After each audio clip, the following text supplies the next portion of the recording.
अस्सलाम वालेकुम दोस्तों, इनसाइड में बहुत फखर में खुश आमदीद। एस्टैब्लिशमेंट खुलकर सामने आ गई है और ऐसा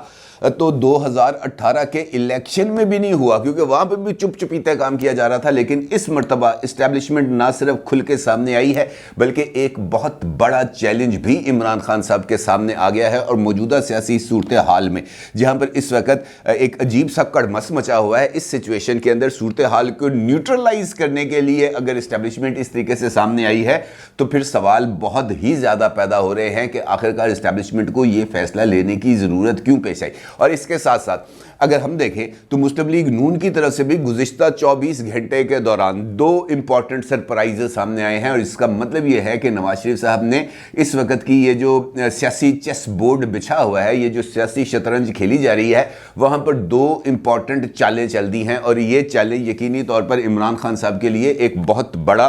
दर्द सर बनना शुरू हो रहा है। तो इसका मतलब ये है कि ये जो सियासी खेल है, ख़ासतौर पर सियासी शतरंज का जो खेल है, ये एक दिलचस्प मरहले में दाखिल हो गया है। और एक ऐसा माहौल बन जाएगा आने वाले दिनों में जहां पर इस सियासी ड्रामे से नज़रें हटाना बहुत ही ज़्यादा मुश्किल हो जाएगा। तो दोस्तों, जो पॉपकॉर्न्स हैं उनको तैयार रखें, ताकि ये जो सियासी फिल्म चलने वाली है या ये जो सियासी ड्रामा चलने वाला है, इसके हर एक मंजर से लुत्फ़अंदोज़ हुआ जा सके, क्योंकि सिचुएशन अब ऐसी ही बन रही है। आप यकीनन जानना चाहेंगे कि ऐसी कौन सी अत मच गई है 24 घंटे के दौरान, ऐसा क्या हुआ है जिसके नतीजे में ये सारी जो गेम है ये खुलना शुरू हो गई है। तो इसका जवाब सीधा सीधा साफ साफ है कि तमाम तर चीज़ें सामने आने के बावजूद, तमाम तर एतराज़ात के बावजूद, मोहसिन नकवी साहब को अगर चीफ मिनिस्टर पंजाब के टेकर नॉमिनेट कर दिया जाता है इलेक्शन कमीशन ऑफ पाकिस्तान की तरफ से, तो इसका मतलब ये है कि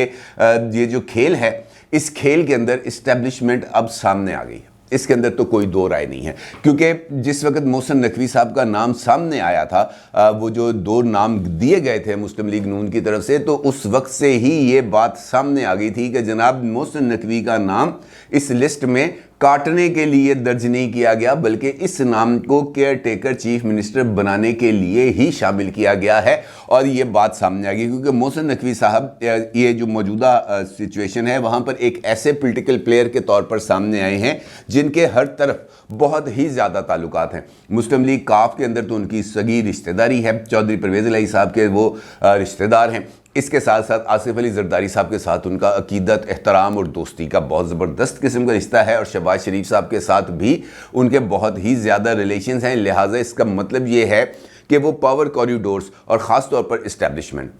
ये हर एक जगह पर इनके जो जिसे हम कह सकते हैं ना, इनका टांका फिट है। इनके हर जगह पर कनेक्शंस हैं, पॉलिटिकल एलीट के साथ भी और हमारी नॉन पॉलिटिकल एलीट के साथ भी। लिहाजा मोहसिन नकवी साहब का नाम सामने आने का मतलब ही इसके अलावा और कुछ नहीं हो सकता कि इस्टेब्लिशमेंट की तरफ से मुकम्मल तौर पर गो हेड मिल गया। और मौजूदा हुकूमत को ये बात बावर करा दी गई कि जनाब आपने जो जो मुश्किल फैसले करने हैं वो करें, आपने जो जो कुछ करना है वो करें, और उसके रास्ते में किसी तरह की कोई रुकावट नहीं आएगी। इसके साथ साथ जो दूसरा यानी एक तो ये इस्टेब्लिशमेंट की तरफ से सामने आई ना बात, दूसरी बात ये है कि जिस तरह मैंने आपसे गुजारिश की कि 2018 के इलेक्शन से पहले और इलेक्शन के बाद भी इस्टेब्लिशमेंट इस तरीके से खुल के सामने नहीं आई थी। वो पस पर्दा एक प्लेयर के तौर पर काम करती रही थी। लेकिन इस मरतबा मोहसिन नकवी साहब को ओपनली सपोर्ट करना इस बात की तरफ इशारा है कि अब इमरान खान साहब के लिए एक मुश्किल टाइम शुरू होने वाला है। दूसरी जानिब लंदन जो इस वक्त सियासी सरगर्मियों में और ख़ासतौर पर मुस्लिम लीग नून की पॉलिटिकल स्ट्रेटजी के हवाले से एक इम्पॉर्टेंट मरकज़ बनता चला जा रहा है, और जहां पर एक सियासी मुशावरत के अमल का भी आगाज़ हो गया है और एक नए पॉलिटिकल बयानिए की तश्कील के अमल का भी आगाज़ हो गया और उसके कुछ सेलियंट फीचर्स हमारे सामने आने शुरू हुए हैं। इसके साथ साथ दो इंपॉर्टेंट डिसीजंस भी कर लिए गए हैं, यानी दो सरप्राइजेज हैं जो मुस्लिम लीग नून की तरफ से पाकिस्तान तहरीक इंसाफ को मिलने जा रहे हैं और अगले चंद दिन के अंदर मिलने जा रहे हैं। सबसे पहले, अब चूंकि ये केयर टेकर सेटअप पंजाब और खैबर पख्तूनख्वा में मुकम्मल हो गया है, तो सबसे इम्पॉर्टेंट बात यह है कि ये जो असम्बलियों की तहलील है, यानी पंजाब में और खैबर पख्तूनख्वा में, इन असम्बलियों की तहलील को मुतल्लका हाई कोर्ट्स के अंदर चैलेंज किया जाए। ठीक है जी, क्योंकि ये चैलेंज करना उनके लिए बहुत ही ज़्यादा ज़रूरी है। क्योंकि अगर गेम प्लान ये है कि जनाब अक्टूबर से पहले इलेक्शंस नहीं होने,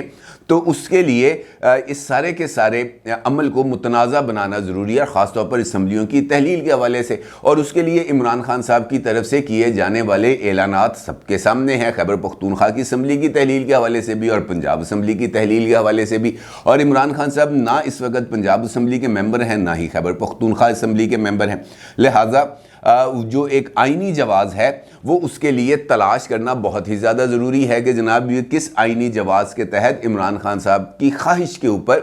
चीफ मिनिस्टर पंजाब परवेज़ इलाही और चीफ मिनिस्टर खैबर पख्तूनख्वा महमूद खान ने असम्बलियों को तहलील किया। लिहाजा इस एक जवाज़ के ऊपर कि जनाब हमें वो वजूहात बताई जाएं जिसके ज़रिए असम्बली को तहलील किया गया, ये बहुत ही ज़्यादा इंपॉर्टेंट है। और इसके लिए इस बात का लंदन के अंदर फ़ैसला किया गया है कि पंजाब और खैबर पख्तूनख्वा की असम्बलियों की तहलील के फ़ैसले को मुतलका हाई कोर्ट्स यानी लाहौर हाई कोर्ट और पेशावर हाई कोर्ट के अंदर चैलेंज किया जाएगा। और उसके बाद अगर फ़ैसले हुकूमत के ख़िलाफ़ आते हैं तो फिर इसको सुप्रीम कोर्ट ऑफ पाकिस्तान के अंदर भी चैलेंज किया जाएगा, ताकि जो मज़ीद वक्त है वो हासिल किया जाए और इसी दौरान मरदमशुमारी के अमल का आगाज़ कर दिया जाए, जो एक आइनी रिक्वायरमेंट है। और उसके लिए ख़ुद इमरान खान साहब के दौर में होने वाले मुश्तरका मफादात कौंसिल का जो फ़ैसला है वो बहुत ही ज़्यादा इसके अंदर एक कलीदी रोल अदा कर सकता है, क्योंकि उस फैसले के तहत ये जो इलेक्शंस होने हैं 2023 में, ये नई मरदमशुमारी के तहत, नए वोट काउंट्स के तहत लोगों को की सही तादाद गिनने के बाद और फिर असम्बली में नशिस्तों में इजाफे की रोशनी में ही होने हैं। उसके लिए नई हल्का बंदियाँ होना बहुत ही ज़्यादा ज़रूरी है। और 1 फरवरी से ये जो डिजिटल मरदमशुमारी है इसके अमल का आगाज़ होने जा रहा है। लिहाजा इस प्रोसेस को अगर हम ये दोनों चीज़ों को साथ रखें तो नवाज शरीफ साहब की तरफ से जो हिकमत अमली सामने आई है वो यही है कि जनाब हमने इस प्रोसेस को किसी न किसी तरीके से इमरान खान के लिए मुश्किल करना है, उनके लिए सड़कों पर आना भी मुश्किल करना है और उनके लिए असम्बलियों की तहलील के लिए कानूनी जवाज़ को फ़राहम करना, आइनी जवाज़ को फ़राहम करना भी मुश्किल करना है। इसके साथ साथ जो दूसरा इम्पॉर्टेंट फ़ैसला मुस्लिम लीग नून की तरफ से सामने आया है वो है इमरान खान साहब की असम्बली में वापसी के हवाले से।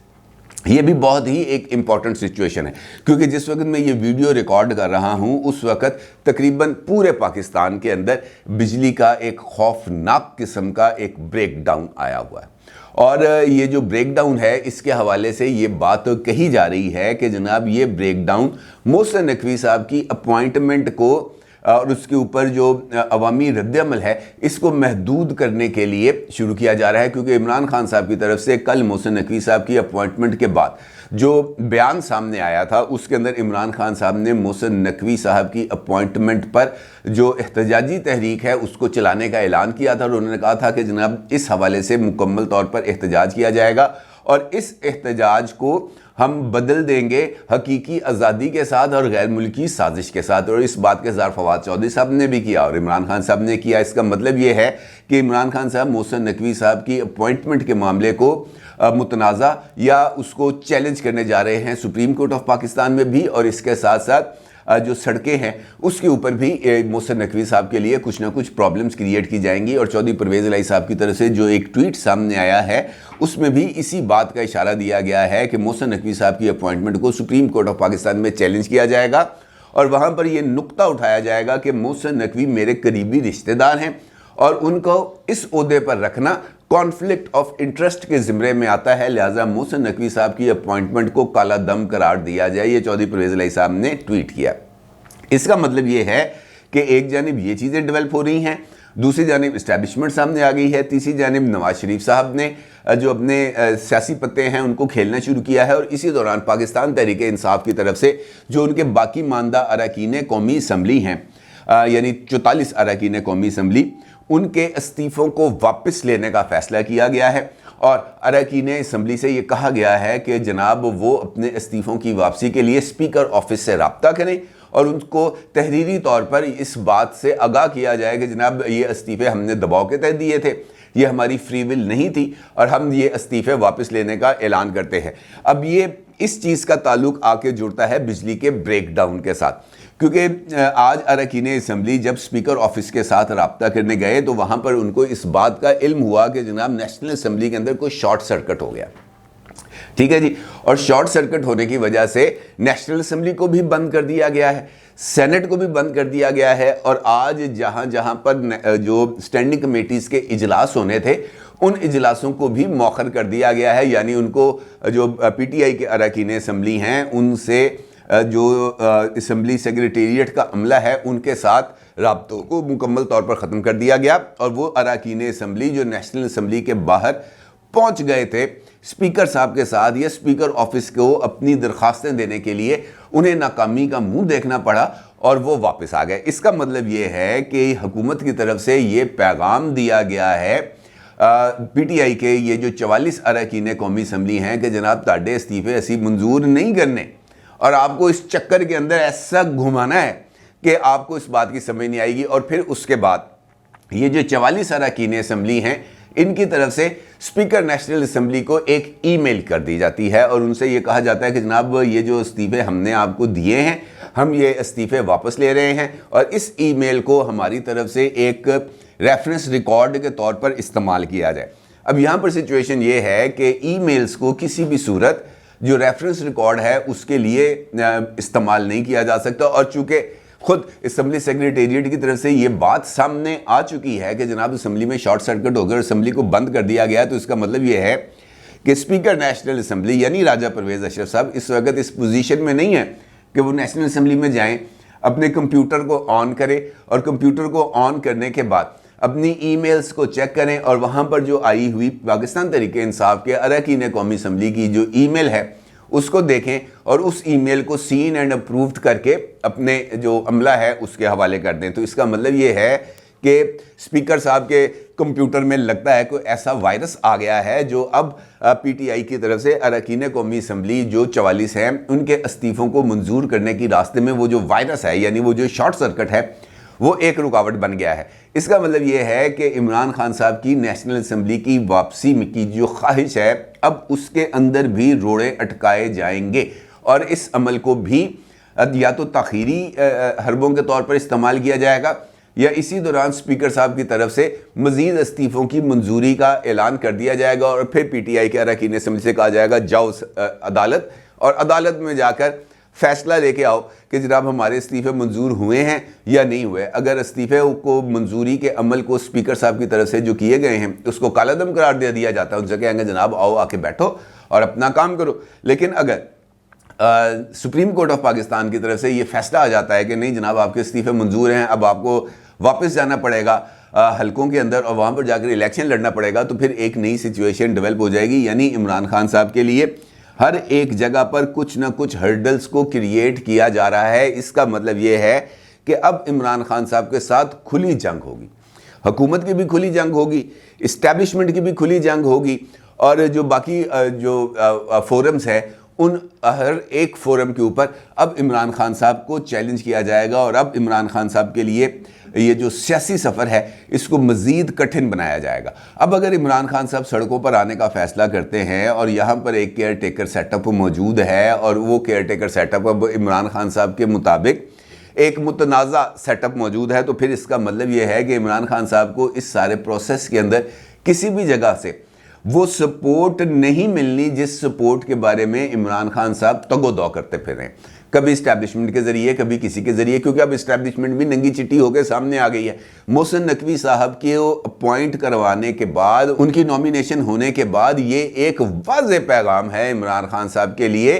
कि आपके लिए जो स्पेस है उसको आहिस्ता आहिस्ता कम किया जा रहा है और इमरान खान साहब की पार्टी चेयरमैनशिप को हटाने के हवाले से जो केस है वो 26 जनवरी को इलेक्शन कमीशन के सामने फिक्स हुआ है। तो इसका मतलब ये है कि आने वाले दिनों में इमरान खान साहब के लिए मुश्किल सिचुएशंस डेवलप होने वाली हैं, एक जानिब इस्टेब्लिशमेंट, दूसरी जानिब नवाज शरीफ, तीसरी जानिब केसेस। और इसीलिए मैंने आपसे गुजारिश की थी कि ये आने वाले जो दिन हैं ये बहुत ज़्यादा सियासी ड्रामे के हवाले से बहुत ज़्यादा दिलचस्प होने जा रहे हैं, लिहाजा पॉपकॉर्न्स को रेडी करें और ये जो सियासी सूरत हाल है इसको एंजॉय करें, लेकिन टेंशन नहीं लेनी क्योंकि अब टेंशन लेने का नहीं है, अब टेंशन देने का है। अपना बहुत ख्याल रखिएगा, अपनी राय का ज़रूर इज़हार कीजिएगा। आपका बहुत शुक्रिया। अल्लाह हाफिज़।